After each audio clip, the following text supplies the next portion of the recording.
Many Palestinians grew up knowing that the most respected career choices in our families were becoming a doctor or an engineer. It was a matter of survival, especially with the Palestinians in the diaspora, who had to get the best education and go into reputable professions to make money in order to survive. Amer Shomali's story is no different. He initially followed his parents' wishes by studying architecture, but destiny had other plans. Despite the challenges, he carved his own path as a multidisciplinary artist, earning recognition for his distinctive work. Today, he also leads the Palestinian Museum, bringing a fresh and visionary approach to art and preservation. Over the course of 2 episodes, we delve into Amer's artistic and cinematic journey, followed by a deep dive into his leadership at the Palestinian Museum in Birzeit, an institution central to preserving and celebrating Palestinian arts and culture.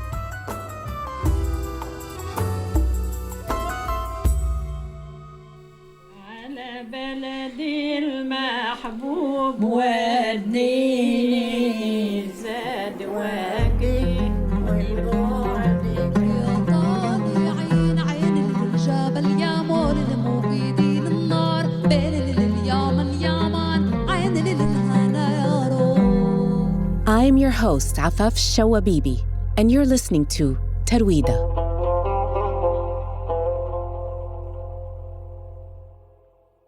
Hi, Amer. Hi. It's good to have you with us. Amer, we'd love to know about who you are, your journey, and look into your interdisciplinary artwork before we turn to the important work of the Palestinian Museum, of which you're the director. So just to begin, tell us about your journey. How did you get here? I'll say by coincidence. I grew up in Syria. Part of my life was in a refugee camp in Syria. Back then, I always had this talent and passion about drawing and art and making a little bit of illustrations. And I fell in love with cinema. And I tried to convince my family that I want to become a filmmaker, an artist, something within this visual storytelling. But my parents panicked.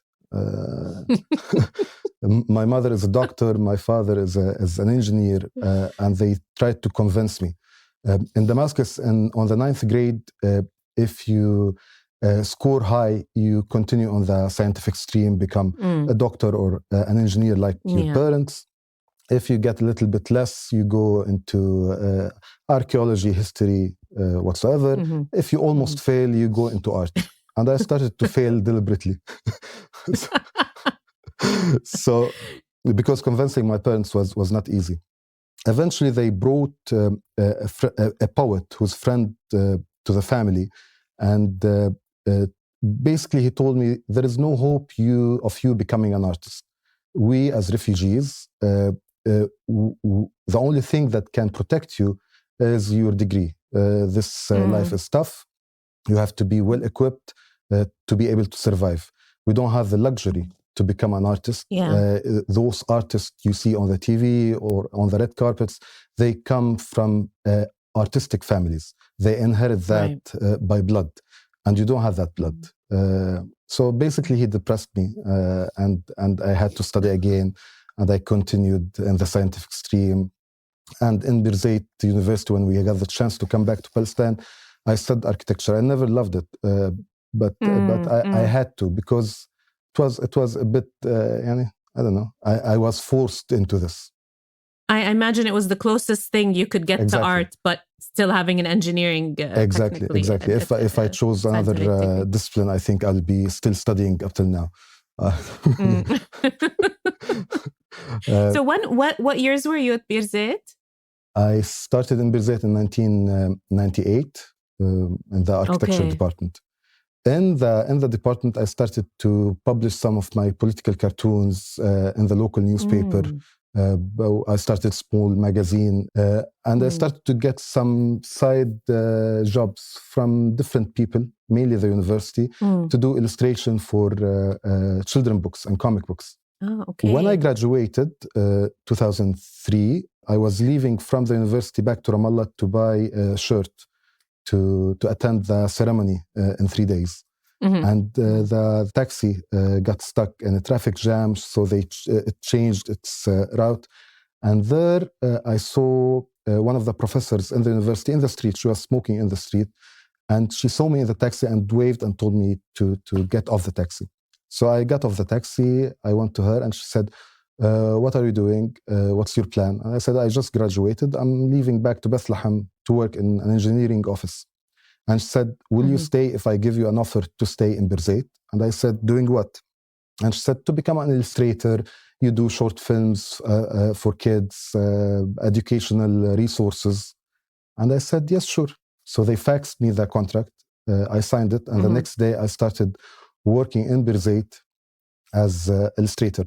And from there, I started to get back to my original passion. I got an invitation by accident to leave the life I was forced into, to become an engineer. And from there, I started to gradually become who I was meant to. So you made it happen for yourself. I mean, because, in parallel to your degree, you were doing a lot of work that was related to your skill and passion. And then you ended up landing a job. It literally fell into your lap. It's like a dream come true for many people. The conclusion of this story that sometimes you have to be ready to jump off the taxi for an unclear invitation that might change your destiny. Yeah. Second thing, if she was not smoking outside, I would, maybe I'll be in Bethlehem now as an engineer. So smoking sometimes save life, not only. It's an interesting way to look at it. Anything else you wanted to add to that? Yeah, the friend of the family, the poet, it's a sad ending for his story. He never published any of his poetry. Years later, he was found dead in his living room, holding the winning lottery ticket. So all the time, he was telling me that we don't have any chance to leave the refugee camp. He was betting on the lottery. He was buying tickets. And the day that he won the lottery ticket, his heart couldn't handle the upcoming change, and he had a heart attack and died. And I say sometimes you have to believe in something, but if you believe in yourself, it's you have better chances than the lottery. Yeah. That's actually true. You have to really believe in yourself and face all the challenges and resistance that comes from family or from our society or from the field itself. So now I'd like to focus on 3 distinctive pieces of your artwork. The first is the post-Visit Palestine poster from 2009. It's one of your most important and recognizable pieces of art. A lot of people recognize it and know it. So can you describe it to us? Yeah, basically it's a poster you can find all over the old city of Jerusalem, all of the souvenir shops in Palestine. And you can sometimes even find it in other cities in the Arab world. In Amman, I keep finding it in the stores. The work itself is a poster designed by a Zionist graphic designer back in 1936. And it's a silhouette of an olive tree, and in the horizon you see the old city of Jerusalem. And that poster was iconic back then. It was an invitation for settlers around the world to come and settle in Palestine. In 2009, I was invited to design a poster with the title Imagine Apartheid. And the first edition I did in 2009 was the same poster, but I added the apartheid wall blocking Jerusalem with the word Visit Apartheid. And that was the first edition I did in 2009. Later on, it went back to the original text, Visit Palestine, but that poster went viral. It's always being printed, souvenir shops everywhere. I personally printed 6 editions. Mainly all the 6 editions ended up in big collections. One of them is the British Museum, one of them in the Lul Art Foundation in Beirut. That was one of the first artworks, I'll say, that got recognized by... Why do you think this particular work became so popular? This poster, it's ironic. It was a Zionist poster calling to settle in Palestine. and after Oslo, another Israeli artist reprinted the poster celebrating the possibility of having a Palestinian state. So Visit Palestine again. And since then, it became kind of a poster that both sides, they celebrate and they put in their living rooms. The Israelis as an early document, an invitation for settling in Palestine, but Palestinians use it as a document saying that, okay, so there was a place called Palestine. Yeah. So both sides saw something in this poster. And because Jerusalem is in the center of it, it was always sentimental for us. When I added the wall, it just made it more real and more relevant. Because even that view, we as Palestinians living in the West Bank, Ramallah, Bethlehem, Eastern Jerusalem, we can't access that perspective anymore. So I just made it more real, and people felt that there is no point of celebrating the romancía of that image without realizing that we have a barrier between us and Jerusalem, and we have to deal with that. Yeah. And you have a comment at the bottom of the poster saying, I agree that adding the wall is vandalism and a rude intervention. Yeah. In fact, it's vandalism of the Palestine landscape, not of the original poster. Yani. Yeah. Back then, I also was worried, like, if I'm going to get sued by the Israeli artist for vandalizing his poster. But then I said, okay, so what? It might be interesting to be sued for vandalizing a poster while they depicting Jerusalem, while they are vandalizing the actual Jerusalem and the actual landscape. So I said, okay, it's a good setup line for an interesting case. But you didn't end up getting sued. No. But others ended up. There is an activist in Geneva. He printed the poster and mounted it on a bus station three years ago, and he was sued by the municipality for vandalism because of the poster, and the case is still happening in the courts up till now. Oh wow!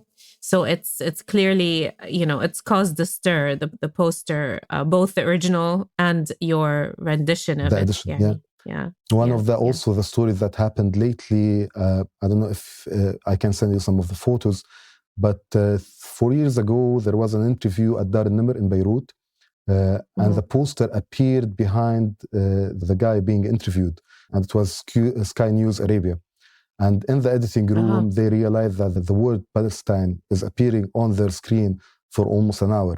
So they changed Palestine into Lebanon. So you have Jerusalem, the olive tree, Jerusalem, and Visit Lebanon. And they edited that for an hour. And it was funny. Like, they are afraid it's very of confusing. the word of a very confusing image, like olive tree, Jerusalem, Visit Lebanon, like too much. So let's, for the sake of time, move on to your next piece, which is The Icon in 2011, which is a pixelated portrait of Leila Khaled.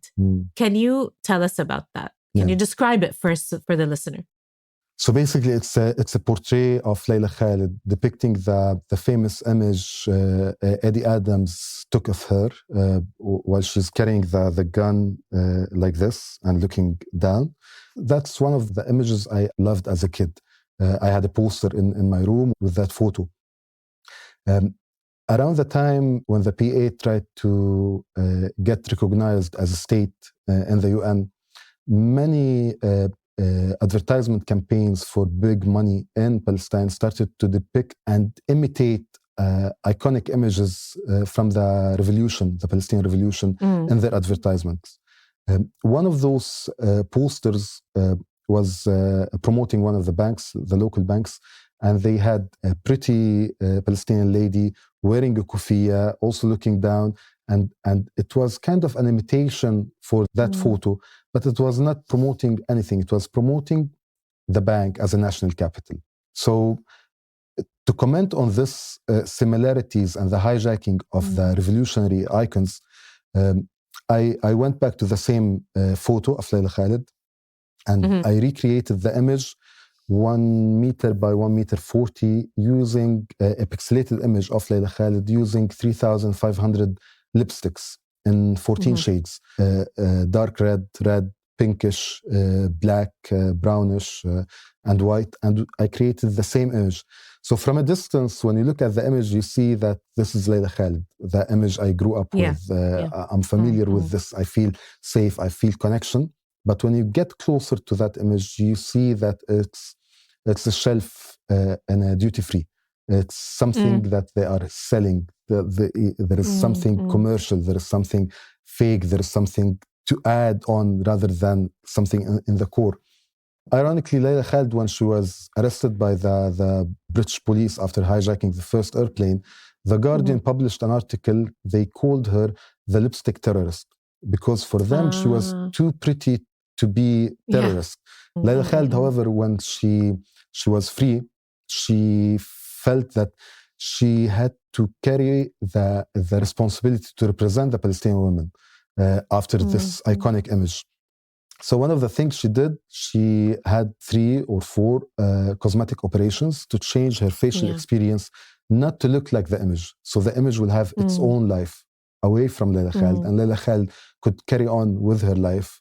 And later on, she hijacked the second airplane because the security in the airport couldn't recognize her. Although I've seen a photo of her later on, she didn't look that much different to me, but maybe because of her essence or her expression, I don't know. But so pixels feature quite a bit in your art. Like there's the pixelated Intifada and other pieces. And you said that pixel art is deeply rooted in the region. If you consider the mosaic and the tatriz, which is embroidery, are you paying tribute to these art forms through your art, or is it just a technique that appeals to you? It's a technique that appeals to me, but I also feel that it's a continuation to traditional practices in the region, like tatriz and the mosaic. Personally, I don't know. I have issues. I never been at a therapist, but I feel more comfortable looking at images with everything aligned and everything similar. I feel more comfortable when the artwork is made of one material, which is the topic and the aesthetics at the same time. So in Leila Khaled, there is one material. In Hatta, the Arafat one, it's also one material. It's a kufiya. It's the subject and the aesthetic at the same time. So usually I feel comfortable with looking at things that aligned with each other. One material, very condensed to the core, without any additional... Same with your Broken Wedding series, where each stitch of tatriz is replaced by a whole ball of yarn, which is really beautiful. One material, the topic and the aesthetics at the same time. It's very condensed. I feel that we as Palestinians don't have the time to be نحط بهارات and cosmetics, and we should be clear, straight to the point. Tell me what you think. And that's interesting because we're going to start talking about your film, The Wanted 18. You use different mediums in this film.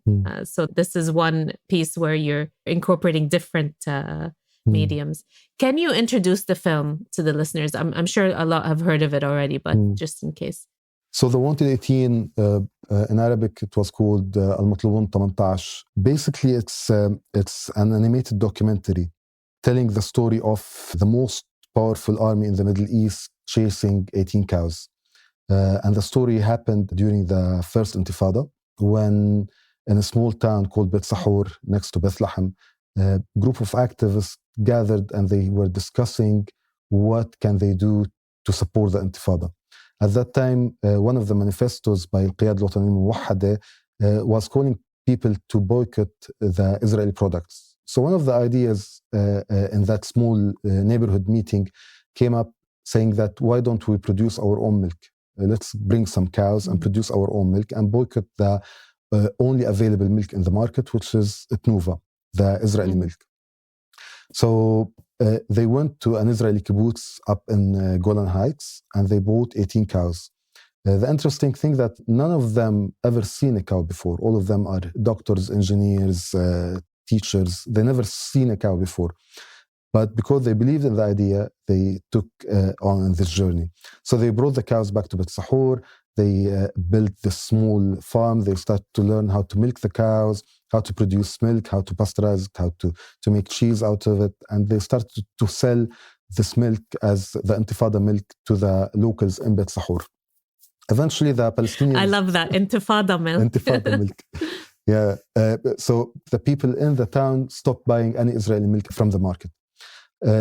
The Israeli army didn't like the initiative, of course. They raided the farm, they took photos of the cows, and they told those activists that you are not allowed to have this farm. Those cows are a threat to the national security of Israel, and you have to get rid of the cows. So basically, the guys discussed their options during the night, and eventually they ended up taking the cows and smuggling the cows out of the farm into their houses, into caves nearby and the mountains. And the Israelis, the next day they came, the farm was empty, it was okay for them.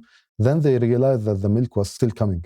And they started a chasing campaign, looking for the cows door to door with airplanes and the helicopters searching the area.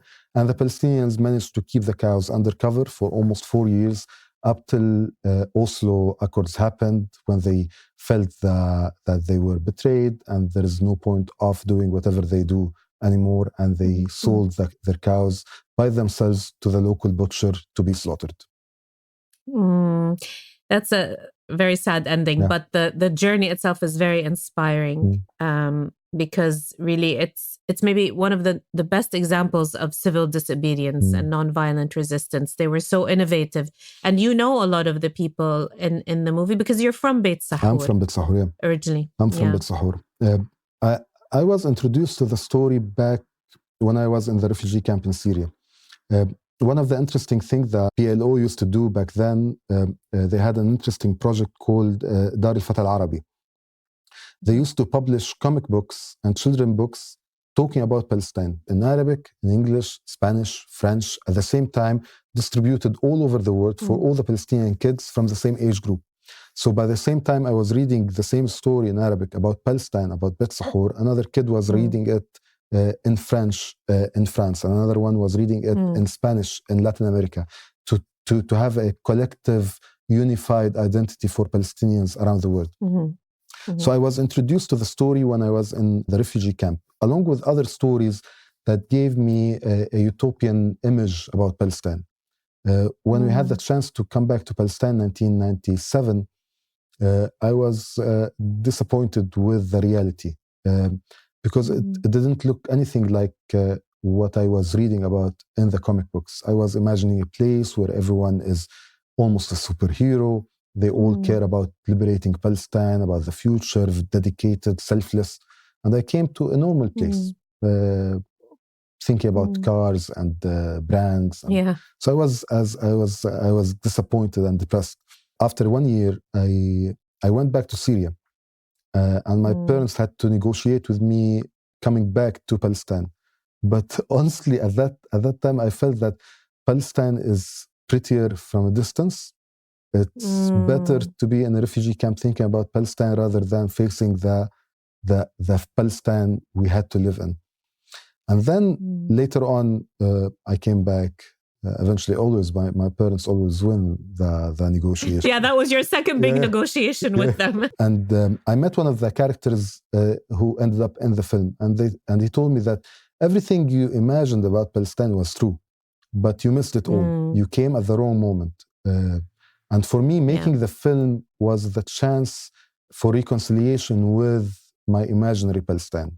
Having the chance to listen to their stories, recreating it in animation and illustration, the reenactment, having the chance to be in their houses, looking at their documents, first-hand experience. So it took me almost 5 years to make that film. Those 5 years were essential for me to be accepted and to accept Palestine, to accept that, okay, this is the new reality, you have to deal with it. Let's start from here.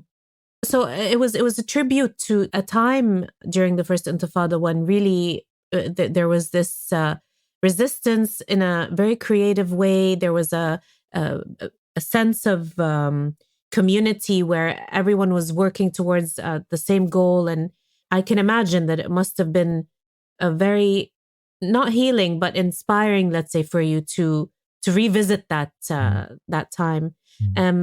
Your film blends history, absurdity, resistance. How do you approach transforming real life events into art that is both educational and entertaining? When I started to pitch the idea, many people felt that this is a Palestinian take, a George Orwell Animal Farm, but Palestinian version. And many people couldn't believe that this story is real. Especially that when I was approaching everyone, I was telling them it's a story about cows. It's not a story about Palestinians. I did my master's in England, and I did a small diploma animation. In animation. I did this short diploma in Canada. And living among Western people for that period, I always felt that it's easier for the West to sympathize with a cow than sympathizing with a Palestinian.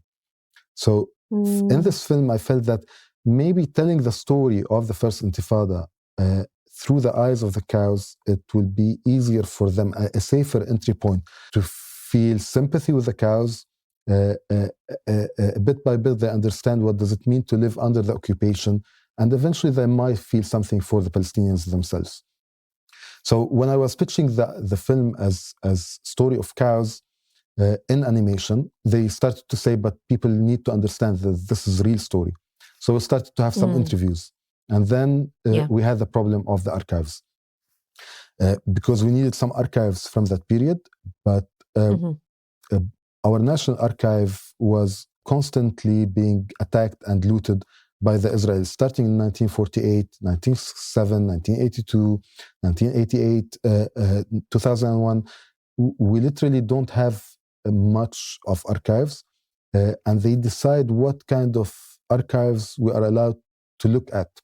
So when I was looking at the archives to use in this film, the only bits from the Intifada I found were Palestinians throwing stones at the Israelis or burning tires, but no footage at all of the homeschooling or the backyards farming or something like the cows or the neighborhood meetings, nothing of that. It's only the throwing stones, burning tires, and those images that get circulated in the social media and the media in general. And eventually those are the images Palestinian younger generation are trying to reproduce because they think that this is the only thing that was happening during the Intifada. So eventually I ended up using nothing from the archives. We had to recreate the archives using animation and illustration and reenactment. Even at the reenactment, when we wanted to show a demonstration, one of the common things that always the media, the international media who were allowed to shoot in Palestine, they usually stand behind the soldiers. So they will film the Palestinians throwing stones at the audience. And I wanted the camera to be among Palestinians rather than facing them. So we had to recreate a demonstration, and we had the photographer, the DOP, among the demonstrators to show us the feeling of being in a demonstration, risking your life to protest against the occupation, rather than being among the soldiers, fearing that one of the stones will hit you. It's a different perspective, but it means a lot for the audience to have the chance to live that moment of demonstrating against the occupation. And that demonstration, the recreation of the demonstration was a bit interesting, because in the film, when we started working on the film, I had a full script. Everything in the film was scripted. At the first day of the shooting, the first scene, we were shooting in the street. An old guy was walking by, and he said, "What are you doing?" We in Bet Sahur are very nosy. We like to know what's happening everywhere. And so he stopped us in the street and asked, "What are you doing?" And we said, I told him, "We are making a film about the first Intifada." And he said, "I heard about you are the cowboy." And I said, "Yeah, I'm the cowboy." And he said, "An interesting story happened to me in the street in this exact location." And he told me an interesting story of him being chased by the army. How did he escape? And I had a scene of escaping the army in the film, imaginary from my mind. But the story he told me was more interesting and more authentic. So I told him, "Okay, let's do your story instead of mine." And the producer said, as long as the cost is the same, no problem. So I told him, do you know someone who looks like you 30, 40 years ago? And he said, yeah, my son almost looks like me back then. And we called the son. He came, we dressed him up in 80s style. And the father started to tell his son what was the story he's going to act his role in it. So it was me and the father and the camera and the son in front of the camera. And the father started to tell his kid that story for the first time. And the kid started to act in front of the camera, and the father looking at the kid and the monitor and saying, no, you have to run faster, you have to duck. This is not how you escape from the bullets. And the camera became kind of a medium to exchange and tell those stories from the Intifada to the younger generation. And in that scene, my involvement was just saying action. And then I lost control. And when the people in Beit Sahur heard about that the director is accepting to change and adding stories, they started to line up in front of the studio every day, suggesting stories. So every day in the morning, we sit together and we say, okay, this is the new story. We scratch something I wrote. This is the new story. And we scratch something I wrote.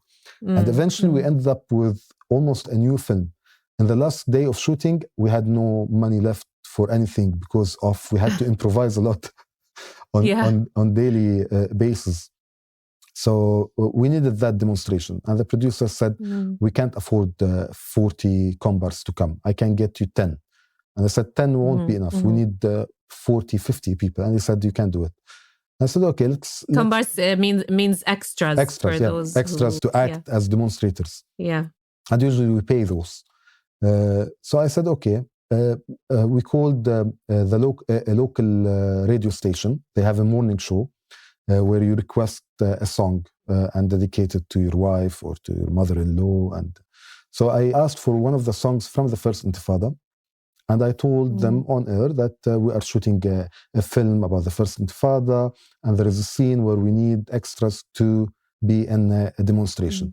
If you are interested and if you miss those days, come in front of the municipality at 5, wearing something dark, preferably black. If you have a kufiya, bring it. If you have a slingshot, bring it, and come to the municipality.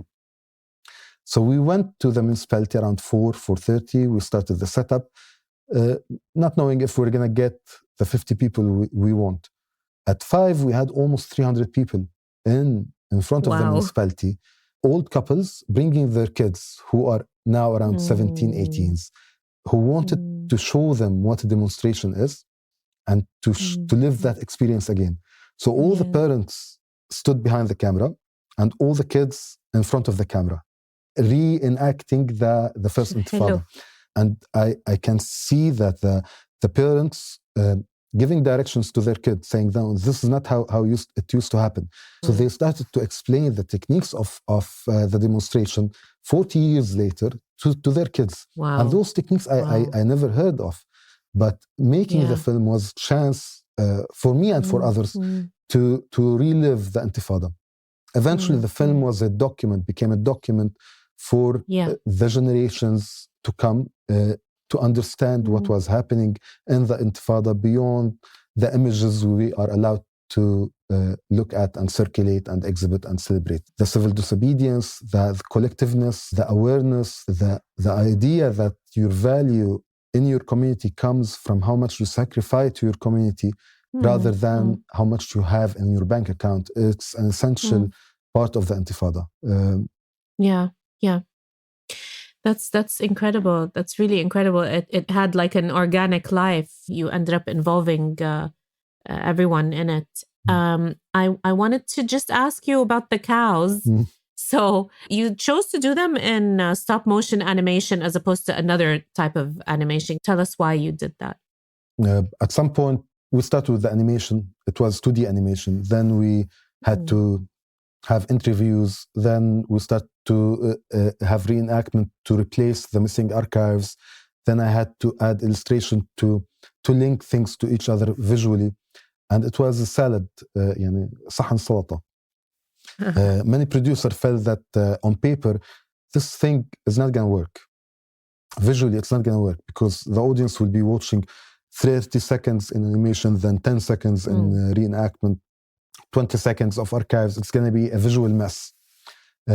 One of the things that helped was picking the style of stop motion animation. Eventually, the stop motion animation is something physical, at least. It's not cartoonish. It's not 2D animation. It's a physical puppet that you move and you take photo of it, and so it helped to blend the different visual styles together. Yeah, so it was closer to the reenactments, and it wasn't like a stark contrast. Exactly. So if you were to look at Gaza now, what's happening, what type of film would you make? I think it's too early to reflect on Gaza now for me as an artist. Yeah. And I'm sure that many voices from Gaza will be more credible to tell the stories of Gaza. There is no way any of us outside of Gaza were going to be able to reflect on what they lived in the past year and 3 months. There is no way. I think only a voice from within Gaza will be able to reflect on that. Yeah. There's many iconic stories. The story of the doctor leaving the hospital at the end, facing the tanks. That's an iconic image. Yeah. The amount of iconic images that came out of Gaza during this war is stunning. And it's amazing that all of those images couldn't end the war. Like back in the 70s, one image coming out of Vietnam of the burned child managed to end the war. And it tells you a lot about what kind of world we are living in and how do they see us as Palestinians. Yeah, yeah. Ahmed, just to tie your work together, there's two aspects of your work which I think is interesting. First of all, there's this dark sense of humor that's evident in everything that you do. Was this always part of your character and outlook, or did it develop over the years, this sort of tongue-in-cheek, ironic? I would like to believe that I was always funny. My wife doesn't think that, but I would like to believe that. Because most of my work is quite political, digging in the archives. Using humor there is quite sensitive. Like back to the film. When I was pitching the film, many people told me that how are you going to make a funny film about the first Intifada? Breaking the bones, arresting people. How are you going to have a funny cow making faces and telling a joke just after a mother telling the story of losing her child? How it's going to work? Yeah. And I didn't have an answer back then, but I always had the feeling that that's the right approach, being sarcastic, laughing in the face of the occupier. Up till one day that I was able to theorize it. I was interviewing one of the characters in the film. His name is Said.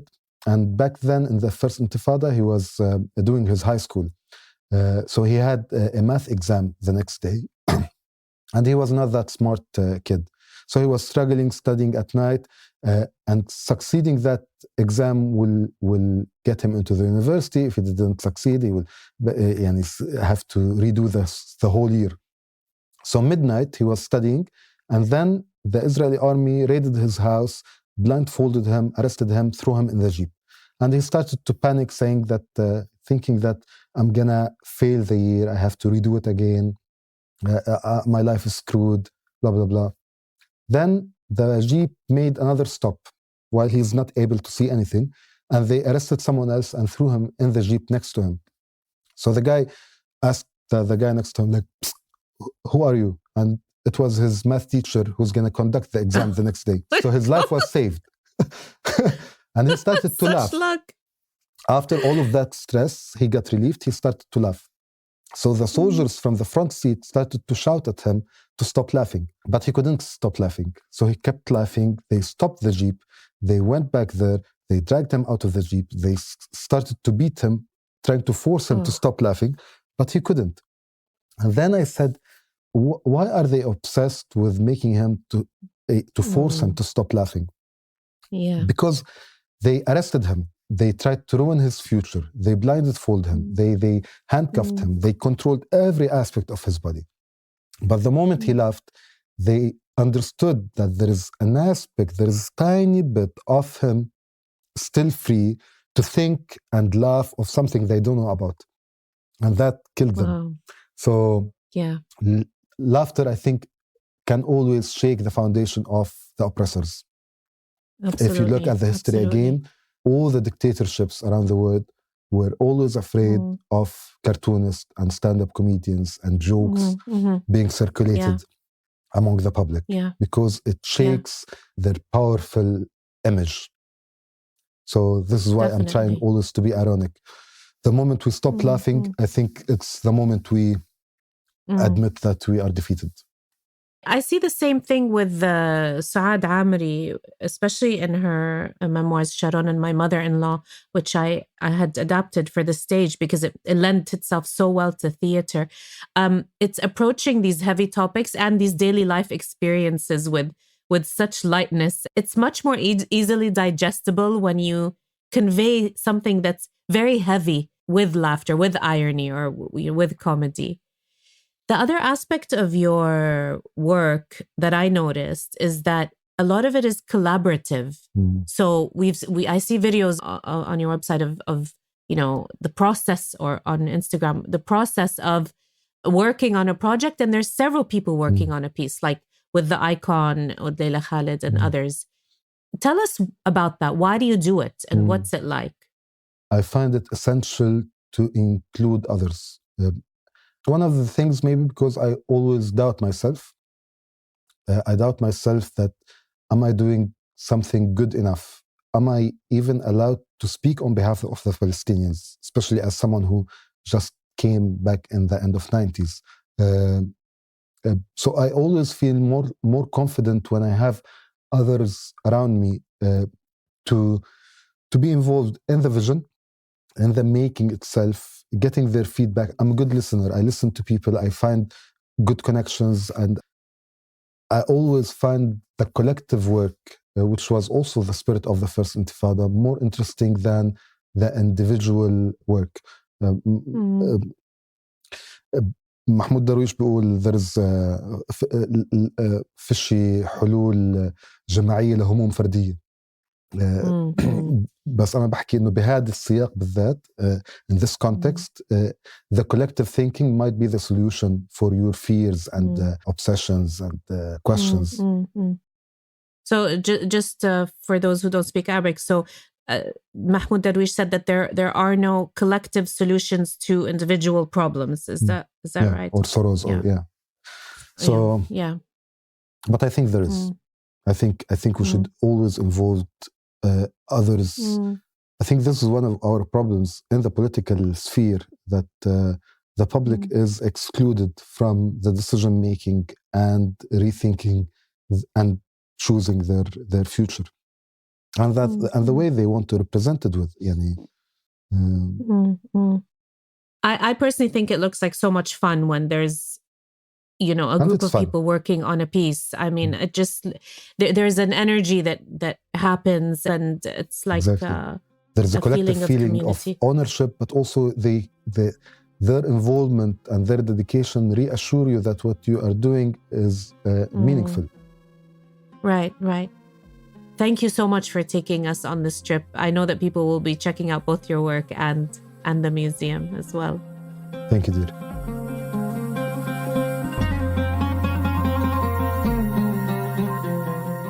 Thank you for listening to Tarwida. Don't forget to stay tuned for part 2 of our conversation with Amer in 2 weeks. Salam.